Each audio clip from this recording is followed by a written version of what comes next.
hablando específicamente de cadena de suministro, empezó a surgir un problema importante a finales del año pasado con China, todos lo conocemos. La pandemia de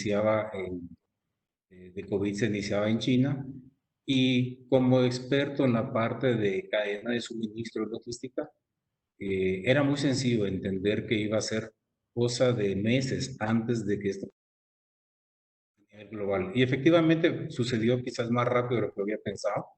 En febrero ya teníamos a gran parte de Asia y Europa comprometida, Estados Unidos ya muy fuertemente, y México estaba empezando ya a tener los primeros síntomas. Entonces, ahí es donde uno tiene que empezar a analizar y decir realmente estamos entrando ya a una crisis. Entonces, de ahí surgió la idea de esta presentación. ¿Cómo debemos nosotros de manejar una cadena de suministros, entendiendo que vamos a estar de frente a una crisis en el muy corto plazo?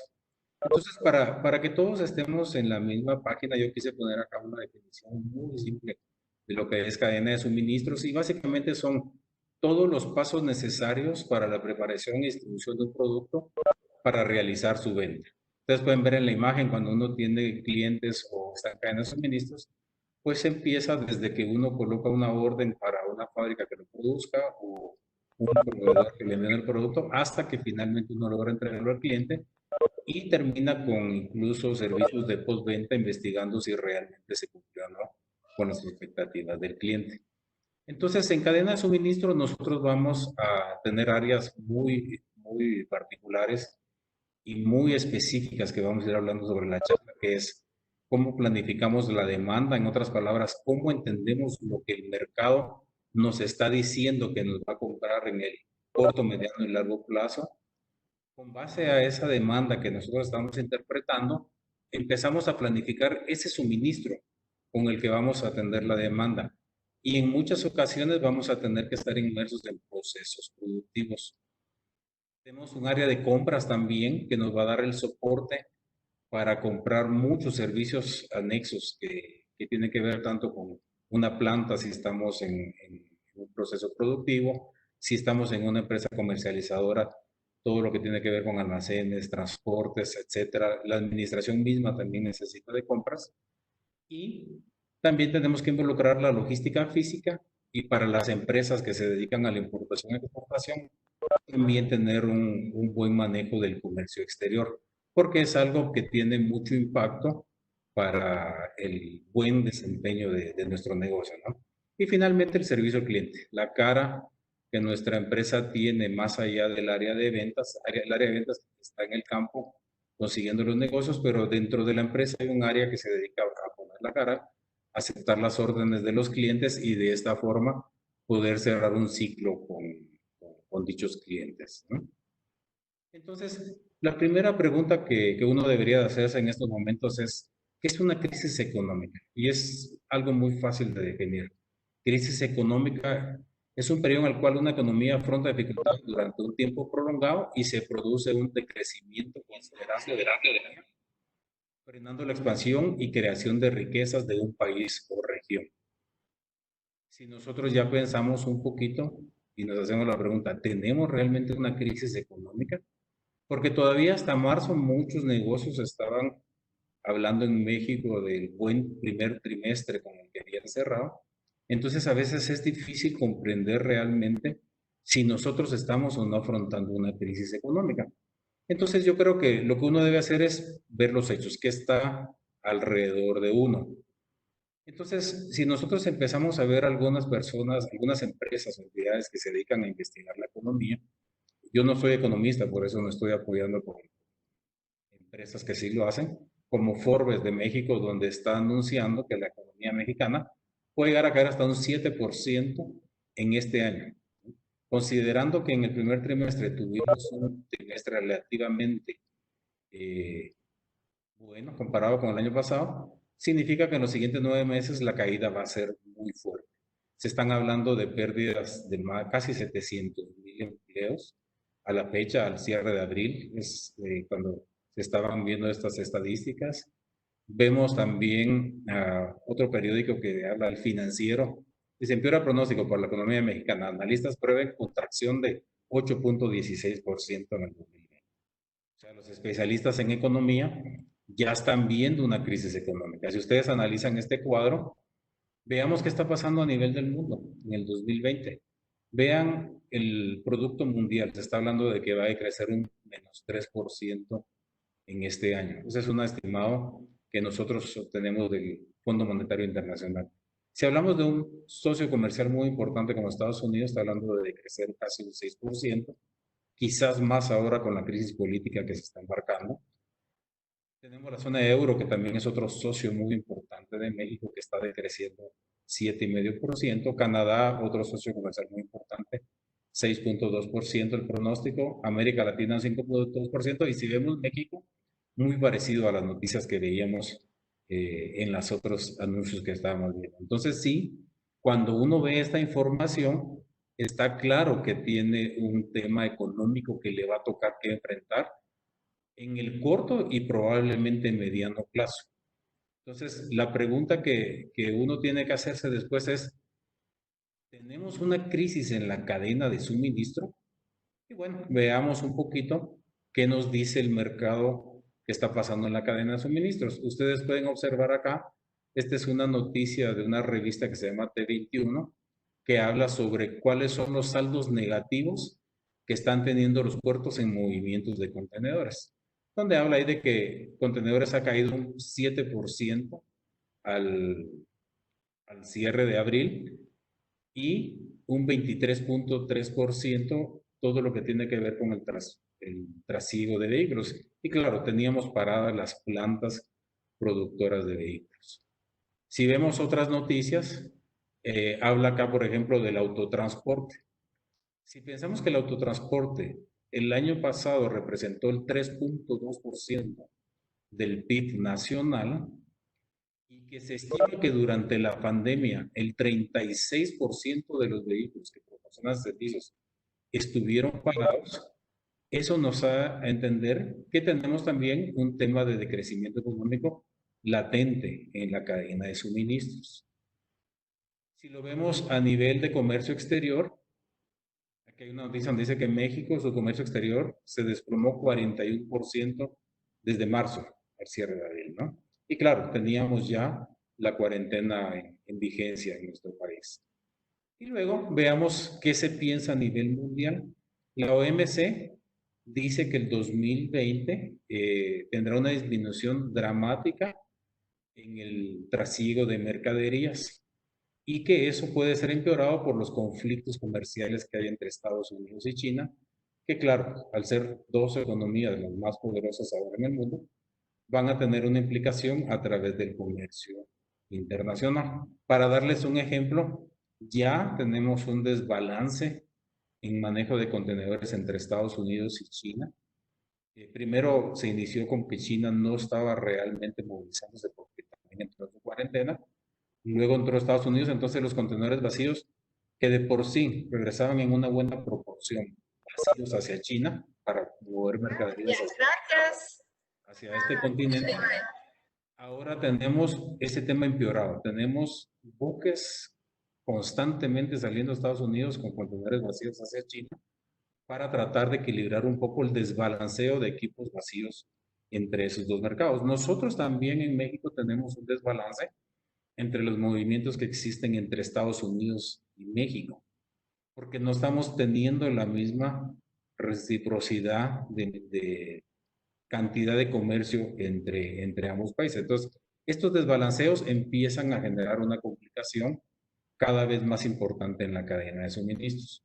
Entonces, la pregunta que debemos de hacernos nosotros es, ¿y qué vamos a hacer? O sea, es un hecho que estamos enfrentando una crisis económica que ya está México viéndose y sintiéndose a todo nivel con tanta gente desempleada. ¿Qué podemos hacer nosotros como empresa para navegar esa crisis?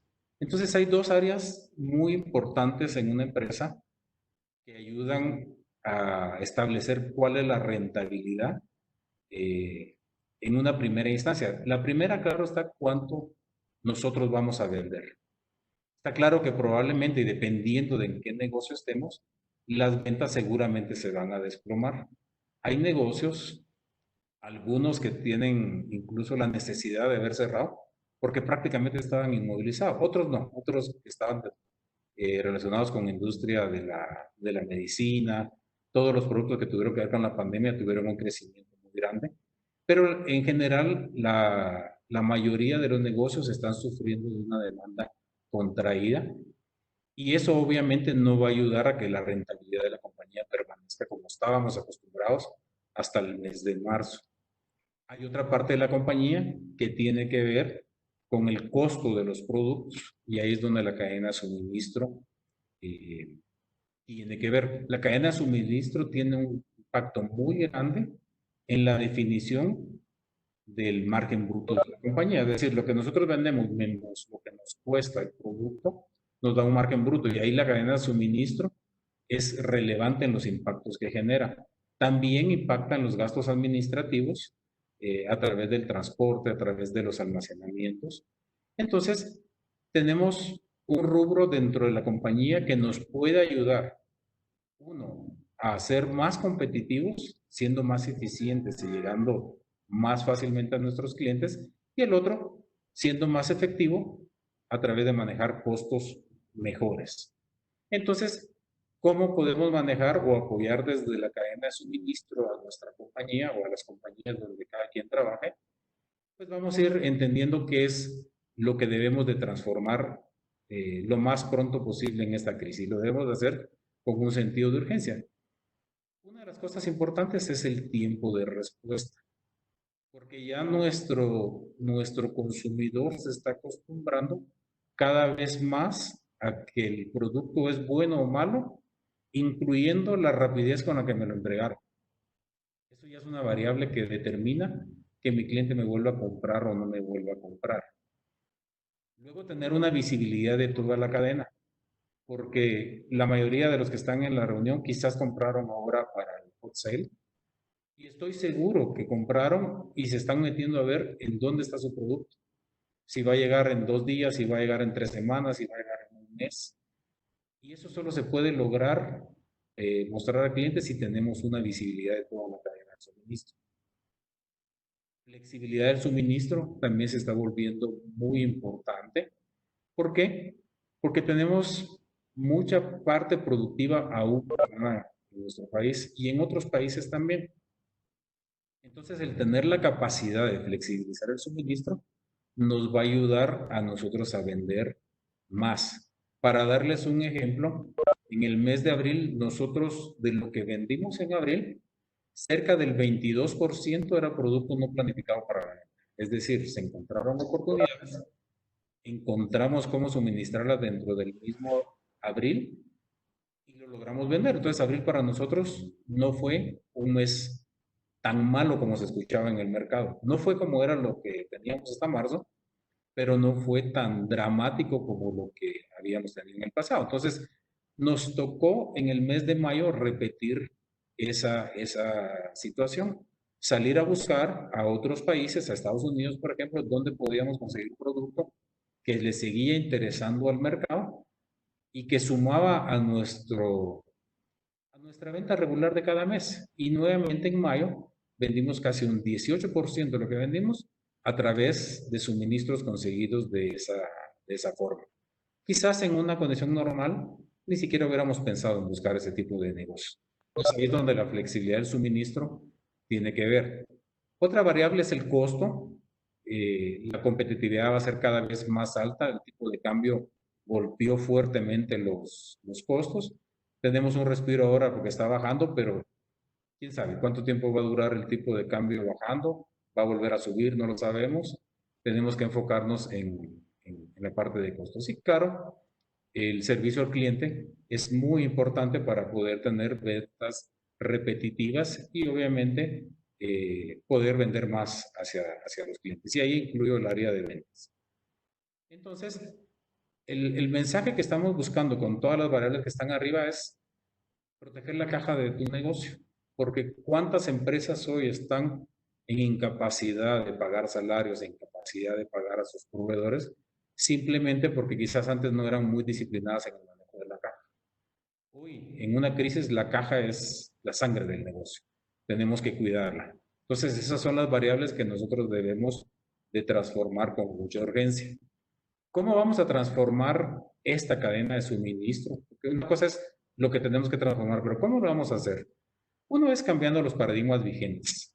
Ya no tenemos los mismos tiempos que antes, nuestros clientes ya no aguantan cualquier precio, necesitamos ser cada vez más competitivos, necesitamos ser más flexibles en lo que nuestros clientes nos están pidiendo. Y eso significa cambiar los paradigmas que muchas empresas todavía tienen. Luego, con estos paradigmas nuevos que se están generando, pues redefinir la estrategia con base a la nueva realidad que estamos viviendo. ¿Cómo vamos a cambiar toda nuestra cadena de manera de poder cumplir con lo que decíamos en la página anterior?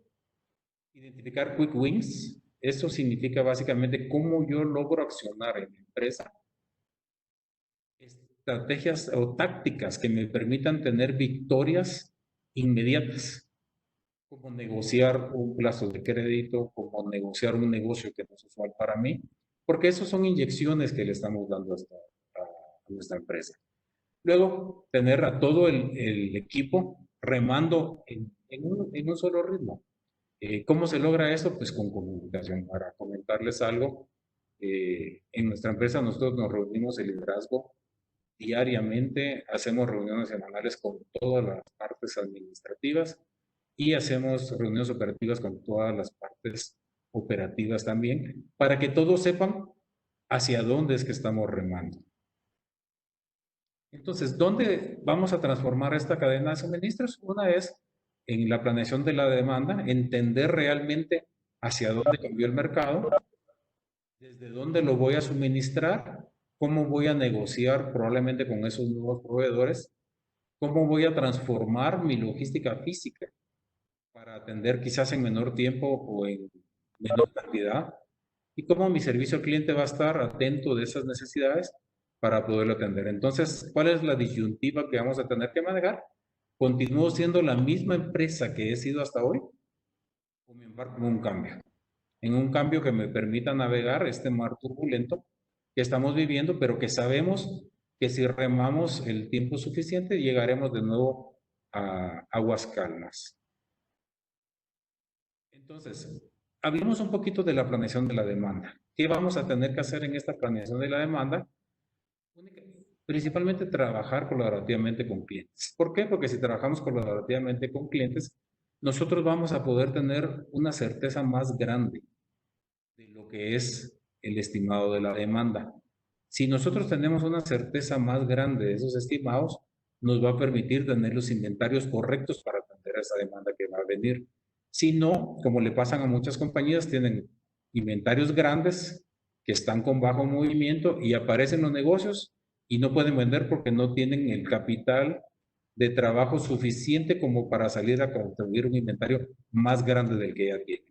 Entonces, la certeza en las estimaciones se logra comunicándose con los clientes, gana el cliente, gana nuestra compañía, no es que solo nosotros ganamos porque ellos tienen más transparencia, tienen también un suministro más certero, hay menos costos de inventario para el cliente también y obviamente todos están en un proceso de buena comunicación.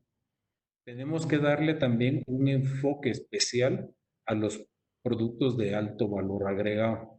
No significa descuidar el resto de los productos, pero si yo tengo que elegir entre un producto que me va a permitir generar un valor agregado y un producto que solo me va a mover volumen, pero no me va a dar rentabilidad o no me va a permitir tener rápidamente mi dinero, quizás debería de pensar si no utilizo mejor ese dinero en un producto que me beneficie la rentabilidad y la recuperación de mi capital.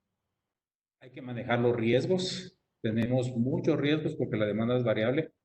Nadie sabe ahora realmente qué va a pasar en el mes de junio y ya estamos en julio.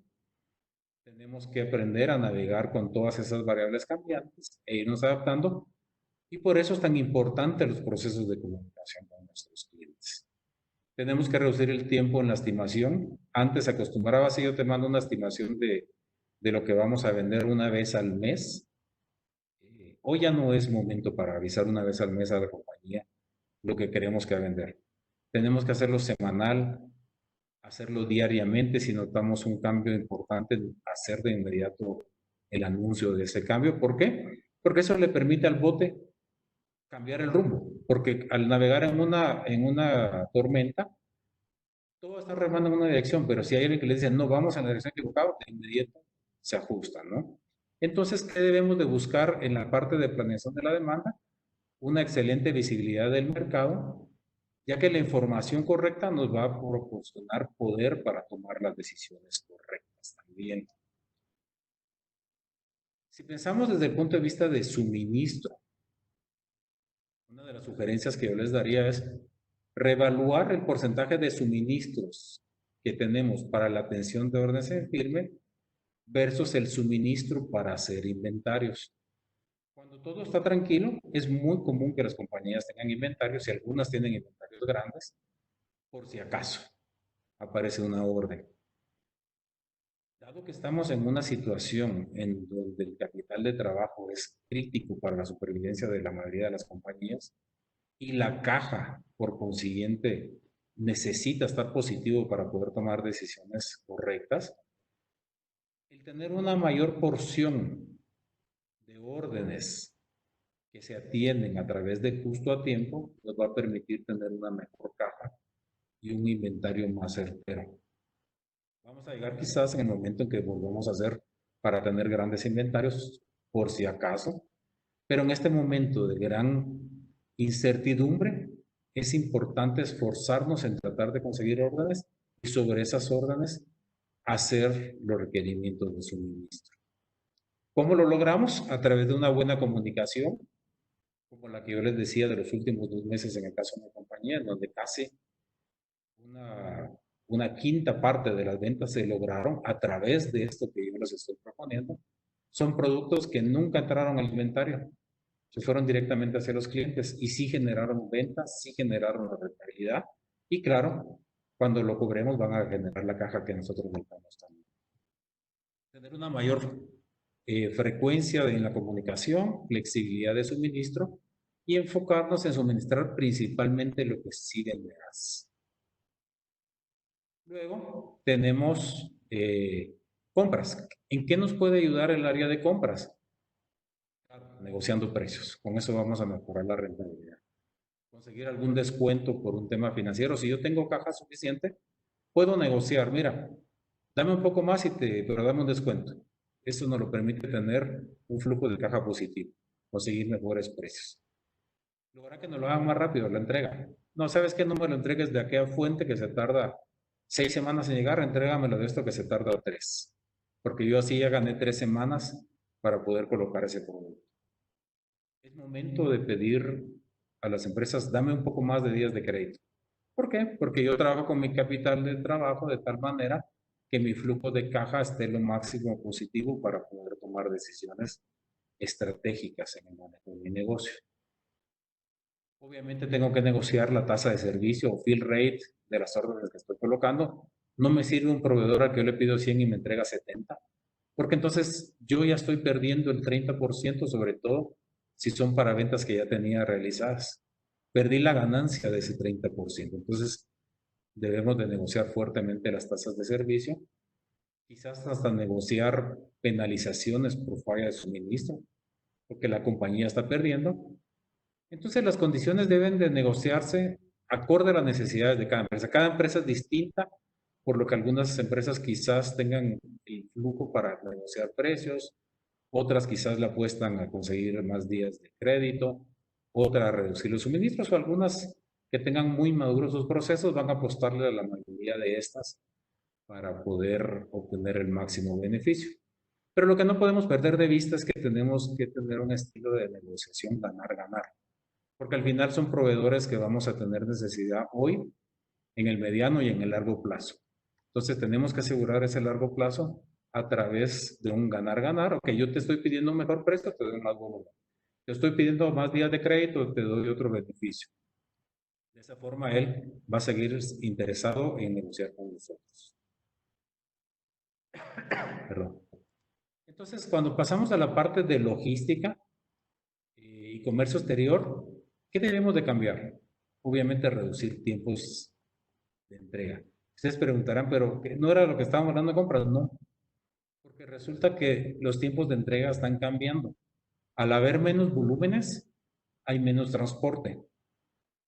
Un ejemplo, Kansas City, que tiene varias salidas al día del puerto de Lázaro Cárdenas para la Ciudad de México, por ejemplo, todos los días, durante el mes de abril, redujo, me parece, a 4 salidas por semana. Solo ahí ya perdimos 3 salidas en una semana. Y así muchas empresas navieras también redujeron su cantidad de salidas. Entonces, logística va a tener que estar buscando siempre la manera de hacer un contrapeso a esas variables de capacidad de servicio que tienen los proveedores, trabajar en el costo de la logística y del servicio. ¿Por qué? Porque cuando nos piden que entreguemos más rápido, también nos están pidiendo que gastemos más. ¿Y quiénes nos han cambiado esta estrategia del tiempo? Algunos son, por ejemplo, Amazon. Ustedes se recordarán hace algunos años que yo comprara un producto por internet, primero era mucho más difícil, no como hoy, creció enormemente y más con la crisis. Vamos a ver qué pasa a futuro con los impuestos que el gobierno quiere establecer en algunas de estas entidades. Pero ¿qué es lo que está pasando? Antes podía tardarse una semana, 2 semanas, 3, 4 semanas en llegar el producto y todo bien. El cliente no lo veía como algo malo. ¿Qué vino a ofrecer un Amazon, por ejemplo? Si me compras hoy antes de las tal horas, te lo entrego mañana, antes de las 8 de la noche. Entonces le está metiendo mucha presión y para hacer eso se necesita una logística más fragmentada, con mucho más rutas y el costo de esa logística seguramente va a incrementar. Entonces ese costo de servicio va a incrementar y tenemos que ver cómo lo contraponemos contra ahorros que podamos lograr en otras partes. La seguridad patrimonial también va a cambiar mucho ahora. Ya cambió en marzo, en abril y en mayo. La cantidad de robos que se desataron en las carreteras fue inmensa. Intentos de robo en sedes de algunas empresas también están pasando. ¿Por qué? Porque hay gente que no tiene empleo, hay gente que sus target, estas personas que se dedican al crimen, sus targets están cambiando, entonces van a estar más atentos a lo que está pasando, ¿no? Entonces hay que tener cuidado con la seguridad patrimonial y la higiene y la seguridad también porque estamos trabajando con personas, por eso el gobierno nos está pidiendo tener un protocolo para cada operación que tengamos abiertas a manera de blindar la seguridad e higiene de las personas que trabajan para nosotros y evitar que ellos se conviertan en un foco más de contaminación, arriesgando sus vidas con la enfermedad. Y eso lo logramos a través de un buen protocolo de higiene y seguridad. El gobierno colaboró mucho con las sugerencias que mandó de cómo debía hacerse y bueno, seguirlo, ¿no? Y cuidar a las personas que trabajan en nuestros equipos. Entonces, en la parte de logística, el manejo adecuado de los costos, la protección patrimonial y del personal asegurarán una mejor competitividad, beneficiando la rentabilidad y de asimismo la caja de la empresa. ¿Por qué? Porque si entregamos rápido, vamos a cobrar más rápido, vamos a tener rentabilidad en la venta. Logística juega un rol clave. También tiene que jugar un rol clave en la parte de higiene y seguridad con la imagen que le transmite al cliente para que nos vuelva a comprar. Esa es la parte que logística debe de comprender, que se convierte en una parte importante de la imagen de nuestra empresa. ¿Cómo va a trabajar la logística y sus costos? Pues, y sus costos entendiendo dónde los tiene. Si está gastando en los procesos aduanales, en el transporte, que generalmente hay una gran inversión en transporte, en almacenajes, en los empaques que está utilizando, en logística inversa. Es decir, hacer un análisis de dónde yo puedo aplicar programas de mejora continua para reducir mis costos y beneficiar así la competitividad de la empresa para la que yo estoy trabajando. Entonces, ¿cómo lo voy a hacer? Es simple, son a través de un pensamiento y herramientas Lean. Lean significa, es un sinónimo de eficiente, de efectivo. Yo tengo muchos programas de calidad como el Kaizen de mejora continua, el justo a tiempo, el just in time, el Kanban de las etiquetas para asegurar que todo funciona bien, procesos productivos que se activan contra la demanda, escuchando la voz del cliente con el Gemba o haciendo productos a prueba de errores con el Pocayoke. Pues con este pensamiento y administración Lean, yo voy a lograr tener menos pérdidas. Hay programas específicos, por ejemplo, en la compañía donde yo trabajo, trabajamos un programa que se llama Zero Loss, que es cero pérdidas. No lo puedo explicar ahora porque esa es una charla solamente para hablar de programas de calidad que benefician los costos, pero básicamente Zero Loss significa que yo identifico el mejor costo teórico contra el que yo actualmente tengo. Y ahí empiezo a cuestionar el por qué tengo ese sobrecosto. Un ejemplo es, yo tengo un costo que podría ser 100 pesos, pero realmente hoy está costándome 110, porque estos 10 pesos me los gasto en ir y venir de la Ciudad de México a Monterrey, después mi producto regresa y a veces se me va a la vara y regresa. Entonces, con una mentalidad de cero pérdida, el cuestionamiento es, ¿por qué yo me tengo que gastar esos 10 pesos más y no puedo tener un costo de 100 pesos, que sería mi costo teórico? También utilizamos herramientas como NetCost que también es una herramienta de interpretación. Es, si yo me gasto en transportar un camión lleno de mercadería de acá a Veracruz, ejemplo, 25,000 pesos el año pasado, en 2019, ¿qué tengo que hacer para gastarme 25,000 o menos? Si yo me gasté menos de los 25,000 pesos para mover ese mismo camión, ya le generé una salida al costo neto del producto. Entonces son herramientas que nos ayudan a ir haciendo más competitiva nuestra empresa. Entonces un pensamiento de administración y liderazgo Lean permite tener procesos controlados, efectivos y de mejora continua. Y siempre, siempre hay oportunidad de mejorar, siempre. Yo tengo 16 años de estar en cadena de suministro, como representaba en más de 9 operaciones, y siempre, sin importar el nivel de madurez de la organización, hay cómo hacer más efectiva la organización y cómo bajar los costos si estamos hablando del área de logística. Y luego hablemos un poquito de servicio al cliente. Servicio al cliente, ¿cómo lo interpretamos? Pues como un manejo adecuado de órdenes. Significa, no me equivoco, no le voy a mandar al cliente un producto que no me pidió, sino que le mando el producto y la cantidad y en el tiempo que el cliente me lo pidió. Concilio los back order o los productos que no tenía. Es decir, si es un cliente recurrente, quizás yo no tenga hoy el producto, pero lo puedo tener mañana. Entonces yo como servicio al cliente tengo mi estrategia de revisar todos los días el back order que traigo. Ya me apareció el producto, llamo a mi cliente. ¿Te puedo despachar el back order que tengo contigo? Sí, ok. Manejar promesas de entrega es súper, súper importante. Les voy a poner un ejemplo. Yo les decía hace un rato el ejemplo de Amazon, que compro hoy en la noche y me entrega mañana. Pero ahora en el Buen Fin también compré una aspiradora y lo compré en un almacén que no es Amazon. Y me dice, sí, te lo entrego el 22 de junio. Puesto que me lo están diciendo desde el momento en que yo lo estoy comprando, o sea, me dieron una promesa de entrega. Si la entrega ocurre entre el sábado que lo compré y el 22 de junio, todo bien. Yo no tengo una mala opinión de la empresa que me lo vendió. Si me lo entrega antes, por supuesto. Si me lo entrega después del 22, hay un problema.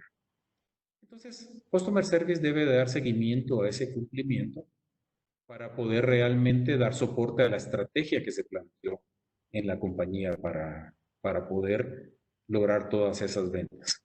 Y claro, siempre van a haber reclamos, va a haber el producto que no va a llegar al 22 o producto que viene dañado. Ayer, por ejemplo, me vino una maquinita de esas de cortarse uno mismo el cabello. Tenía ya 2 meses de no cortármelo. Venía dañada la caja, el producto venía intacto. ¿Por qué la recibí y no la devolví? Porque el que lo entregó era espectacular para manejar el reclamo. No, mire, la caja viene dañada, pero revise las piezas, están intactas, y si no están intactas, nos manda a decir y lo venimos a recoger. No, déjenme.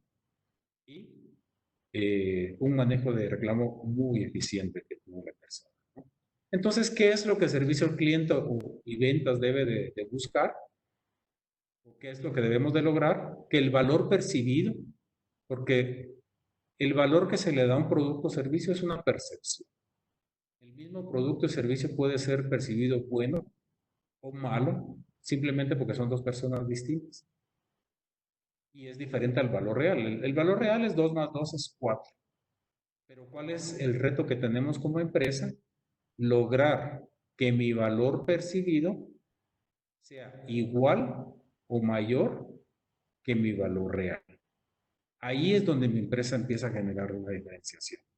Porque si los clientes que nos compran nos perciben menos que lo que nosotros creemos que valemos o lo que nosotros sabemos que valemos, estamos en un problema que nos va a ocasionar dificultad para tener ventas repetitivas. Entonces, ese es el esfuerzo que nosotros tenemos que lograr dentro de la compañía y donde Customer Service y toda la cadena de suministro nos ayudan a que el valor percibido de esos clientes sea igual o mejor que el valor real de lo que él cree que está pagando por el producto. ¿Sí? Entonces, al final, ¿qué estamos buscando? Estamos buscando el efecto de generar un wow. ¿Qué sería un wow para la aspiradora que yo compré? Que llegara mañana. ¿Por qué? Porque me habían dicho que me la entregaban el 22. Si me la entregan mañana, va a ser wow. Me la entregaron 18 días antes. Y las empresas tienen forma de generar ese wow. Simplemente tienen que tener estrategias para pensar cómo pueden hacer lo mejor que las promesas que les están haciendo a sus clientes. Esa es al final la clave. Yo prometo 100, pero entrego arriba de 100, 101, 102, el tamaño del wow que yo quiera generar. Esa es la estrategia para generar el wow. Ahora bien, ¿de qué depende el efecto wow? Está directamente relacionado con la cultura empresarial y principalmente del liderazgo de la empresa. Porque si la empresa y su liderazgo creen que es mejor ahorrarse unos pesos que lograr el wow de un cliente, esa empresa no va a estar logrando wow. Hay empresas que sí ya entendieron eso, hay empresas que tienen estrategias montadas. Una estrategia montada puede ser, agarremos la línea de promesa de entrega. Si yo sé que mi estándar de entrega es 5 días, pues yo lo prometo en 6 días. Si mi competencia me lo permite porque está igual o tarda más que yo, ¿por qué lo voy a ofrecer en 4 días? Si lo ofrezco en 6 días y entrego en 5 días, logro el wow. Si lo entrego, si ofrezco en 4 días y entrego en 5 días, vean que estamos entregando en el mismo tiempo, tener un problema. Entonces es parte de la estrategia. Cómo yo defino cada uno de mis rubros para que mi cliente desde el momento mismo que me compró sepa qué esperar y yo voy a hacer lo necesario para que eso genere. Pero no le puedo mandar mensajes contradictorios a las personas que están respondiendo a esa estrategia.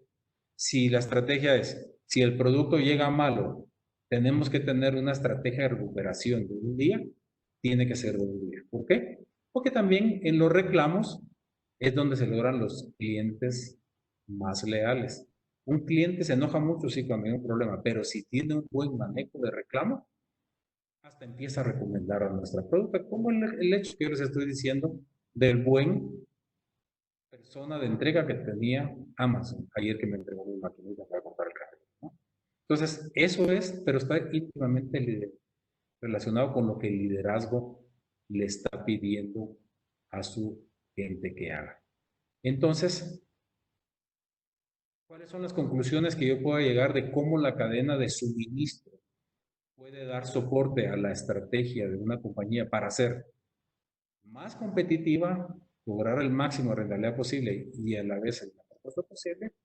Pues la conclusión es que entre un mercado con una demanda menor, con muy pocas excepciones de empresas, la mayoría van a sufrir de una demanda menor, en el corto y mediano plazo, la supervivencia de las empresas estarán íntimamente ligadas a la forma efectiva de manejar las relaciones con sus clientes y a su capacidad de mostrar valor agregado y de mejora continua en las transacciones de compra y ventas.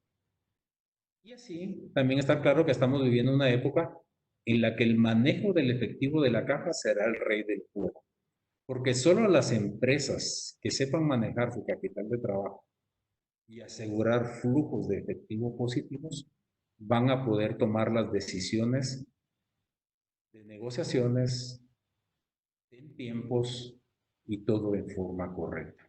Entonces, esas son las conclusiones de esta presentación.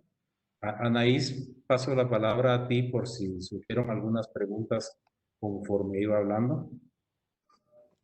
Gracias, Mario. No tenemos preguntas en el chat. No sé si alguien quiera abrir su micrófono por si tuviera alguna pregunta. Tenemos algunos minutos más.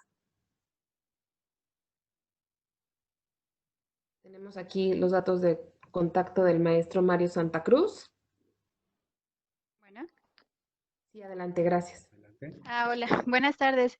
A mí me surgió una duda, digo, yo apenas estoy como adentrándome, no tengo mucho conocimiento en el tema, pero me llamó la atención esta parte de la logística, de la atención al cliente y demás. Ahorita, ¿cómo prospecta o cómo proyectan la situación de, por ejemplo, las distintas plataformas digitales con los nuevos impuestos? Obviamente uno quizás como proveedor quiere darle una mejor experiencia, un mejor costo al cliente, pero ante estas situaciones que ahora sí que son, no sé si he tenido la oportunidad de ver cómo se han disparado los precios, las ganancias en las plataformas. ¿Cómo se proyecta este sector del comercio, ¿no? Porque por tanto la logística, el servicio al cliente y las ganancias, pues se ven afectadas. O sea, así como que me gustaría saber de qué manera podemos nosotros como vendedores sí, vendedores poder generar o salir ante esta crisis, porque aparte de lo que viene mundialmente, pues esta parte de local en México, pues sí se está viendo afectada. Claro, muy buena pregunta la que tú haces. El comercio exterior, el e-commerce, perdón, el comercio electrónico, es un tema que viene desarrollándose hace muchos años. Cada vez más los almacenes venden más y más y más a través de comercio electrónico. En algunos países que empezó un poco antes, incluso algunos almacenes tuvieron que mudar su modelo a comercio electrónico porque no lograban manejar sus costos fijos. En el caso de México, debe de haber empezado fuertemente hace unos 7, 8 años. Fue creciendo, algunos almacenes de cadena ya estaban vendiendo 10, 11% de sus ventas a través de correo y comercio electrónico. Pero lo que sucedió con esta cuarentena que tuvimos es que disparó completamente algunos negocios. Algunos negocios ya están vendiendo más de la cuarta parte de lo que venden usualmente a través de comercio electrónico. Algunos están vendiendo casi todo a través de comercio electrónico. ¿Y qué provocó esta cuarentena? Que las personas que no se animaban a comprar por internet lo intentaran. Y las personas que les fue bien, que les gustó, difícilmente van a regresar a lo que eran antes. Van a seguir comprando por internet. Entonces yo creo que el comercio electrónico debe de haber avanzado 2, 3 años en su desarrollo con esta cuarentena. A menos que el gobierno lo frene, porque también existen gobiernos que frenan los desarrollos, la nueva realidad, pensaría yo, que las empresas que quieren realmente seguir compitiendo van a tener que tener una estrategia de venta en línea muy bien hecha y muy sólida. ¿Y qué quiero decir con esto? Yo, por ejemplo, el supermercado. Antes de la pandemia, yo todo lo iba a comprar, siempre. El sábado y domingo eran mis días de súper. Tengo ya 2 meses de que no salgo a comprar el súper. ¿Qué va a pasar? De que intenté con varias de la cadena de almacenes de supermercados, pero algunas páginas eran amigables, otras no eran amigables. Al final me quedé con 2. Esos 2 deben de estar vendiendo seguramente mucho más que nosotros, simplemente porque entendieron la estrategia del e-commerce más rápido o quizás consiguieron proveedores que les desarrollaran más rápido y mejor sus plataformas. Y, y bueno, creo que eso va a ser el futuro. Pero ¿por qué digo que el gobierno no lo frene? Porque a veces los gobiernos frenan las estrategias del comercio. Entonces, si nuestro gobierno en México mete impuestos al e-commerce que sean prohibitivos para el que consume, quizás van a frenar ese desarrollo. Y así pasa en otros países. Yo cuando viví en Argentina, había un una restricción a las importaciones, ¿sí? Entonces había que tener aprobaciones para licencias de importación y lo que provocó en el país en esa época es que casi no se encontraba nada. Yo recuerdo en esa época viajaba a Miami todos los meses y yo lo que traía en mis maletas eran pasta de dientes, jabones, peines. ¿Por qué? Porque había un gobierno frenando el libre comercio en Argentina y de hecho volvió ahora la misma estrategia ahora que regresó el gobierno que estaba antes del de Macri, ¿no? Entonces, y para terminar mi respuesta, si uno es un vendedor de los que atiende con personas, que tiene que atender personas, tiene que trabajar muy fuerte en el desarrollo de técnicas de ventas, porque el vendedor que vende de face to face, como dicen, tiene la oportunidad de vender no uno, sino dos, tres, cuatro productos que se llaman ventas adicionales. Un cliente llega a comprar 100 pesos y termina pagando 600 pesos. Esa es la función del vendedor profesional. Y para mí, el vendedor que le va a ir bien a futuro es el que se profesionalice y sepa realmente cómo atender a los clientes y venderle más cada vez que el cliente lo visita.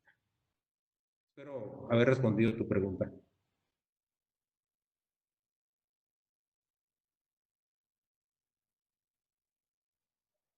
Gracias, Mario. ¿Alguna pregunta más?